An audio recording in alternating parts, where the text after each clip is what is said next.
नमस्कार साथियों, मैं डॉक्टर राजेश वर्मा फिर से आप लोगों का स्वागत करता हूं। जैसा कि आपको पता है कि आयुर्वेद एक चिकित्सा पद्धति नहीं है, एक संपूर्ण जीवन शैली है जिसमें स्वस्थ रहने के बहुत प्रकार के नियम बताए गए हैं। उन्हीं में से एक है दिनचर्या। जी हाँ साथियों, आज हम बात करेंगे आयुर्वेदिक दिनचर्या की। दिनचर्या कहते किसे हैं, क्या होता है, किन किन चीज़ों से बना हुआ है, इन सभी पे हम बातें करेंगे।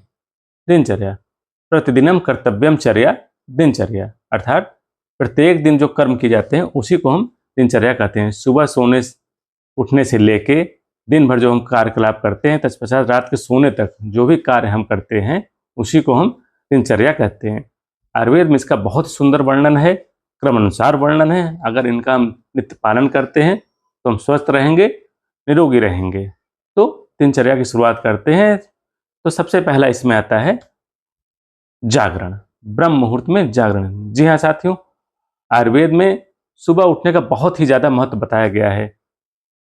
सुबह अगर हम उठते हैं तो सबसे पहले तो हमारे पास दिन का समय बढ़ जाता है, जो पहली चीज महत्वपूर्ण चीज है।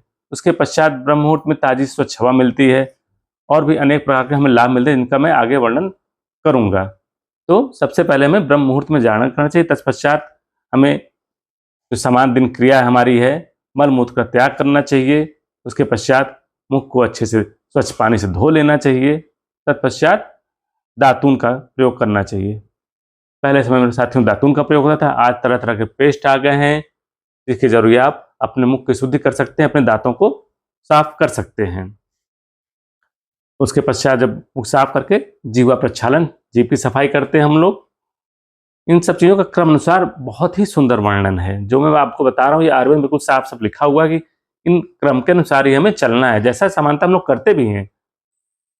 उसके पश्चात अंजन। जी हाँ साथियों, आंखों में अंजन का प्रयोग आयुर्वेद में लिखा हुआ है।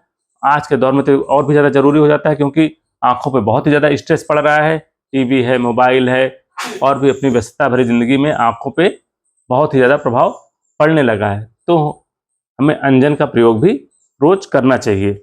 उसके बाद है नस्य। नस्य अर्थात औषधि द्रव्यों के धूम, मतलब कि औषधि द्रव्यों का एक हम वर्तिका बनाते हैं, एक गोल गोल वर्तिका बनाते हैं, उसमें आग ला के उसमें धुआं देते हैं। जो धुआं निकलता है उसको हम नाक के जरिए अपने अंदर खींचते हैं, जिससे हमारे मन मस्तिष्क को एक बहुत ही अच्छी ऊर्जा मिलती है। उसके बाद है गंडूश और कंवल। गंडूश क्या होता है, मुंह में स्वच्छ जल लेके थोड़ी देर उसको रखना, इसी को हम गंडूस कहते हैं। उसके बाद है तांबुल का सेवन भी आयुर्वेद में बताया गया है। तांबुल अर्थात पान, पान का पत्ता, साथ में कत्था है, सुपारी है और भी तरह के औषधि द्रव्यों को मिला के हमें नित्य इसका सेवन करना चाहिए।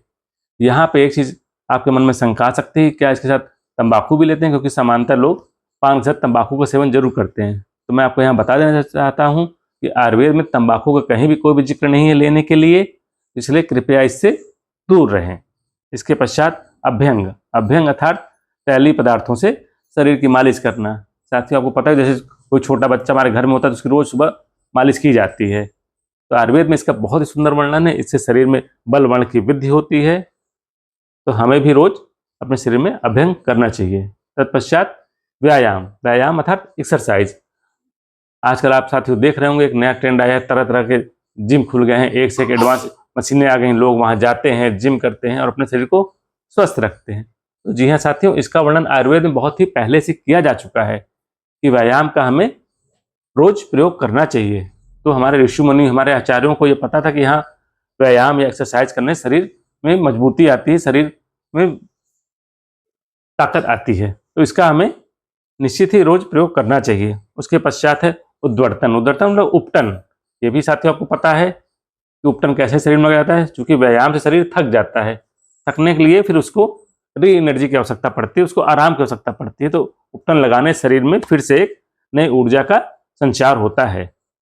आपने व्यायाम कर लिया, आपने उपटन लगा लिया, अब इसके पास नंबर आता है स्नान का।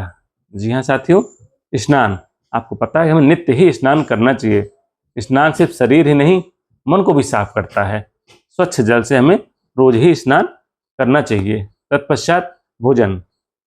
आयुर्वेद के अनुसार साफ स्वच्छ भोजन हमें करना चाहिए। इसके बाद जो भी आपका जीविकोपार्जन, जो भी कार्य आप करते हैं उसके लिए हमें निकल जाना चाहिए घर से। जो भी हम कार्य कर रहे हैं, हम विद्यार्थी हैं, हम पढ़ रहे हैं, हम कोई व्यवसाय हैं, व्यवसाय कर रहे हैं, कोई सरकारी नौकरी हम उसको कर रहे हैं, तो उसको हमें करना चाहिए। सद्वृत्त का पालन भी आयुर्वेद में बहुत ही जरूरी बताया गया है। इन कार्यों को साथ में करते करते हमें सद्वृत्त का पालन भी करते रहना चाहिए। और सबसे लास्ट में साथियों आता है निद्रा या रात्रिचर्या, मतलब सोने का क्रम। तो हमें समय से सो जाना चाहिए। तो इस प्रकार साथियों आयुर्वेद की एक दिनचर्या रही जिसका मैंने संक्षिप्त वर्णन आपको दिया है। अगले वीडियो में आपको और इनके बारे में विस्तार से बताऊंगा। धन्यवाद।